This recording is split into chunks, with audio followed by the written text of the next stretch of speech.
একটা সরকার যদি 2 টার্ম 3 টার্মে ক্ষমতায় থাকে আর স্বাধীন চিন্তার বিকাশ ঘটায়, স্বাধীন সাংবাদিকতার সুযোগ দেয়, শিক্ষা ব্যবস্থা সঠিক পথে পথে আগায়, তাহলে সেই সুসংগঠিত শিক্ষা ব্যবস্থা, স্বাধীন সাংবাদিকতা, স্বাধীন চিন্তা চেতনার বিকাশ 10-15 বছরে কি এমন কিছু নাগরিক তৈরি করতে পারে না যে নাগরিকরা রাষ্ট্রের দায়িত্ব নিতে পারে?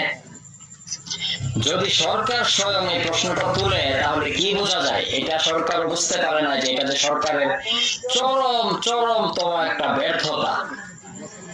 একটা রাষ্ট্রের মালিকও তার বিকল্প রাখে। কেন?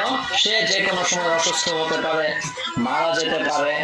যদি কোনো সমস্যা হয় তাহলে যেন তার ছেলে বা তার ভাই বা অন্য কেউ এটা চালিয়ে যেতে পারে, সে যেন কিছুটা